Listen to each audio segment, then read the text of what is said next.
Olá, eu sou Alberto Benedict Eu sou Marcela Camarota, nós somos cirurgiões plásticos. e esse é o nosso canal de cirurgia plástica da mama.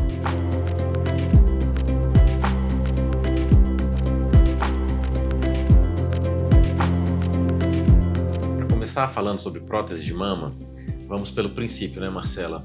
Fala pra gente, nós temos muitas pacientes que fazem cirurgia de colocação de prótese de mama e me conta qual que é o principal desejo dessas pacientes quando elas chegam para você no consultório. O principal desejo delas é aumento do volume da mama, mas existem outras questões envolvidas na colocação de prótese de mama. Às vezes a paciente pode estar insatisfeita com o formato da mama, às vezes ela pode ter alguma assimetria mamária que ela deseja corrigir e faz parte da cirurgia de prótese de mama alguns ajustes. Por exemplo, a gente avalia se tem uma preguinha aqui na região da axila, uma gordurinha a mais, algumas questões que a gente pode melhorar durante a cirurgia e que vão dar um resultado de excelência para o paciente. Alberto, mas a prótese de mama parece uma cirurgia simples, mas ela envolve muitas questões. Conta pra gente como é que você escolhe uma prótese de mama para colocar na paciente. Então, isso é muito interessante. As pacientes que chegam, na maioria das vezes, o que elas querem é um pouco mais de colo.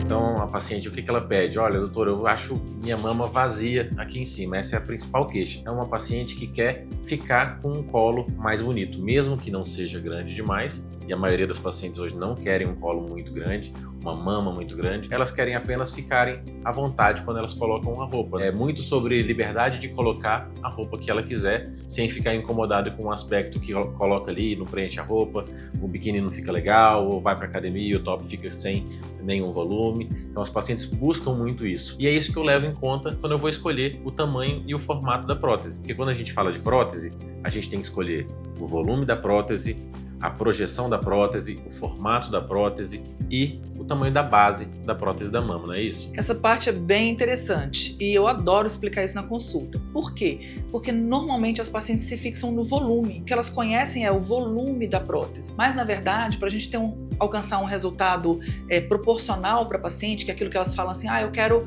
uma mama que fique proporcional ao meu corpo. Conta muito mais que o volume, né? Para a gente, cirurgião plástico, o que é importante? A largura do tórax da paciente, quanto ela tem de mama, a largura da base da prótese para encaixar no tórax da paciente e também a projeção, de acordo com o que ela quer de resultado, assim, um resultado mais natural, se é uma mama mais projetada que chama mais atenção. Então tudo isso é muito importante para a gente chegar naquele resultado proporcional, uma prótese que fique parecendo assim que já nasceu comigo, né? Então isso tudo pra gente é muito importante e a gente explica isso durante a consulta para paciente, assim como a gente faz as medidas necessárias para conseguir chegar no volume adequado para aquela paciente. E é interessante que as pacientes elas têm essa fixação no volume, minha amiga colocou tanto, não sei quem colocou tanto, mas eu explico sempre, o tamanho varia muito de pessoa para pessoa. Então a prótese de 280 ou de 300, ela pode ser grande para uma pessoa e pode ser pequena para outra,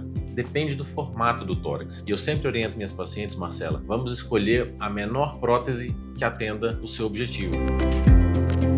Eu falo para elas, olha, a prótese ela tem que durar muito tempo e as próteses duram muito tempo. O que faz a maioria das pacientes trocarem a prótese precocemente é alguma insatisfação estética, né? Colocou a prótese, teve gestação, ou ficou grande demais e a mama caiu. Então, quando a gente acerta no tamanho da prótese junto com a paciente, é uma paciente que vai ficar feliz com aquela prótese ali e as próteses vão ficar muito tempo, a paciente vai ficar feliz por muito tempo com aquela mama. Então, muito mais importante do que o volume especificamente é a gente analisar a paciente e ver, para você, uma prótese de tal tamanho, com tal formato, às vezes vai ser uma prótese menor e que vai dar um colo maior, porque a paciente já tem um volume de mama que a outra paciente já não tinha, uma tem a mama mais afastada, a outra tem a mama mais próxima, então são pequenos detalhes que fazem a gente acertar no melhor tamanho da prótese. Sabe, né? Que você me lembrou de coisas muito importantes, porque existem as pacientes que nunca amamentaram, né, que saíram da adolescência, são mulheres jovens e que desejam um volume mamário, e também existe aquelas pacientes que eram satisfeitas com suas mamas e acabaram de amamentar, e aí a mama perdeu o volume e ficou com o colo vazio. Então são dois perfis de pacientes diferentes e muitas vezes elas também têm desejos diferentes, e aí você tem que saber em qual grupo aí você está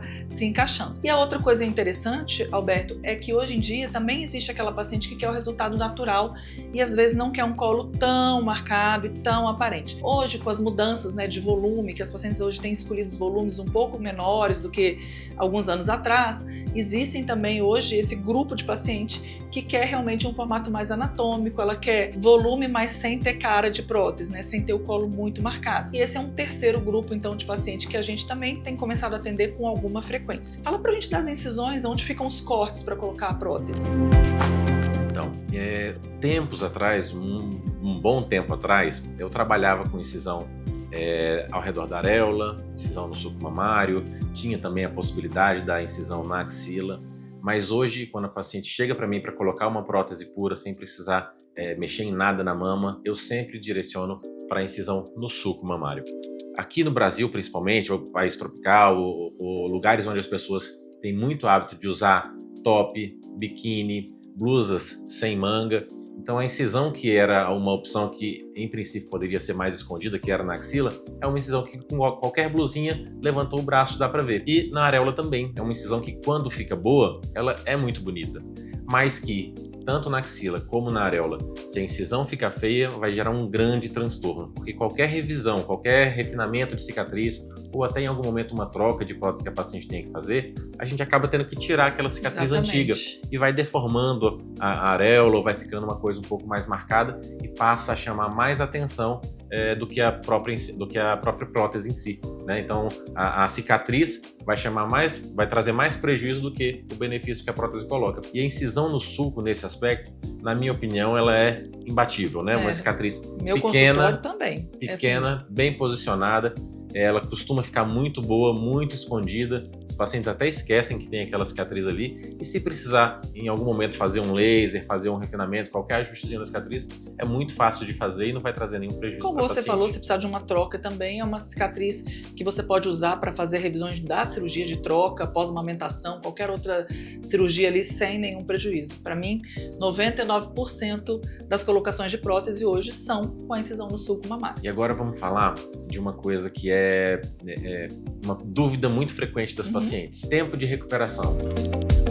Quanto tempo precisa para eu me recuperar para voltar às atividades, para o trabalho e para voltar à atividade física? A cirurgia de prótese, ela realmente é uma cirurgia com um pós-operatório tranquilo. As pacientes, elas sentem pouca dor, pouco incômodo. Então a gente precisa ter essa paciente bem orientada, que ela precisa de pelo menos uns 10 dias de repouso após a colocação da prótese de mama. Mas é um repouso relativo. A gente sabe que ela pode movimentar o braço até a altura do ombro, ela pode fazer as atividades do dia a dia, porque toda movimentação abaixo do ombro é permitida. Então, escovar dente, comer, mexer no celular ou mexer no computador, que algumas pacientes trabalham em casa, home office, é permitido sem nenhum prejuízo para a recuperação. E após 10 dias, aí ela passa a ter o movimento completo. Eu acho que cada vez mais, com as técnicas que a gente faz, técnicas de recuperação rápida, a paciente tem mais liberdade para voltar rápido para as atividades. O que eu não recomendo é que às vezes a gente vê as pacientes postando, ou até algum médico às vezes falando num objetivo de chamar a atenção para uma recuperação super rápida.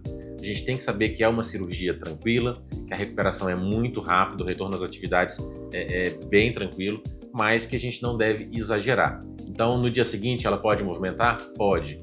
Deve ir para academia? Não deve. Por mais que seja uma recuperação de 24 horas, é para as atividades habituais, para ela se cuidar, pode se vestir sozinha, tomar banho sozinha, fazer tudo, comer sozinha, ela pode fazer praticamente tudo do dia a dia, mas não deve fazer nada que exija esforço. O corpo que fez uma cirurgia precisa de um período mínimo de recuperação. Essa paciente tem que ter pelo menos uma semana para se recuperar do procedimento que ela fez. É uma cirurgia que é para durar décadas e a gente não pode comprometer esse resultado por conta de pressa de 24 ou de 48 horas na recuperação. Exatamente. Né? E lembrando que tem o resguardo necessário para retomar as atividades físicas, sem exagero, para a gente ter aquele pós-operatório liso e em 10 dias você está voltando às suas atividades habituais do dia a dia sem nenhum problema. Dirigir. Olha, eu costumo liberar com mais ou menos 10 dias eu também. Dependendo da paciente, dependendo do tanto que ela vai dirigir. 7 dias dá para voltar a fazer quase tudo. Agora, se a paciente vai estrada, se vai dirigir grandes períodos do dia, aí eu peço um pouquinho a mais, uns 10 dias, aí dá para ela voltar para sempre esse cuidado, o bom senso sempre vai contar. E a duração da prótese?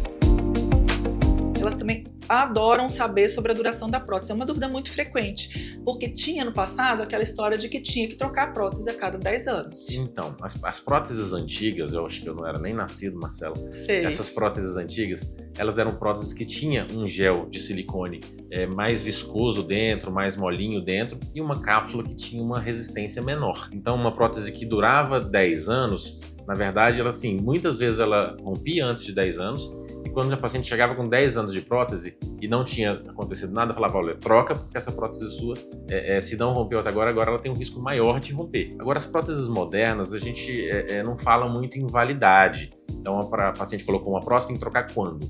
A prótese vai ter um desgaste natural ao longo do tempo, que vai variar de pessoa para pessoa. Então, eu não coloco uma validade. Então, olha, vai durar 10 anos ou 15 anos. O que eu digo é, você vai acompanhar os seus exames de mama normal e, junto disso, a prótese vai estar sendo avaliada. Se algum dia essa prótese tiver ali uma contratura ou uma ruptura, alguma questão que indique a troca, aí está indicado de você fazer a cirurgia de troca. Mas não, a gente não coloca uma data mais, que é diferente de dizer que a prótese dura para sempre. Para sempre. Então, as pacientes falam, olha, minha prótese é daquela que dura para sempre. As coisas não duram para sempre, né? A pessoa coloca a prótese aí com 20 anos, com 30 anos, vai viver 100 anos, como eu falo no consultório pelo menos, a prótese provavelmente não vai durar 70 anos. Então, é provável que a paciente vá fazer alguma troca da prótese ao longo da vida. Mas não precisa se preocupar para trocar daqui a 10 anos ou exatamente daqui a 15 anos. Saber que a troca da prótese é uma coisa que, quando precisar, ela não vai ser provavelmente uma urgência, vai ser uma coisa que a paciente vai ter tempo de se programar para fazer essa troca com tranquilidade. Então, resumindo, o que a gente pode falar para a paciente é que ela não tem troca programada. Ela pode botar a prótese e seguir a vida dela adiante, a menos que apareça qualquer alteração nos exames de rotina, que ela vai fazer todo ano, né, a partir de 40 anos, de 35, algumas pacientes. Apareceu alguma alteração, tem que avaliar para ver se necessita de troca. E a amamentação, Marcela? Fala pra gente um pouquinho sobre uma dúvida que é frequente também das pacientes, se a prótese de mama atrapalha na amamentação. A prótese de mama, ela é colocada atrás da glândula mamária. Então, ela não tem nenhuma relação entre a glândula mamária, os ductos e o mamilo. Pacientes que colocaram prótese de mama têm o potencial de amamentar normalmente, porque a gente não interfere na relação anatômica da mama. Não passa nem perto da glândula e nem dos ductos mamários quando a gente faz a incisão no sulco mamário. Então, pacientes que querem colocar a prótese de mama podem ficar tranquilo que a amamentação não será alterada com essa cirurgia. Se você tem desejo de colocar uma prótese mamária e ficou com alguma dúvida, escreve pra gente aqui nos comentários. E se inscreve no nosso canal porque a gente vai continuar falando sobre esse conteúdo.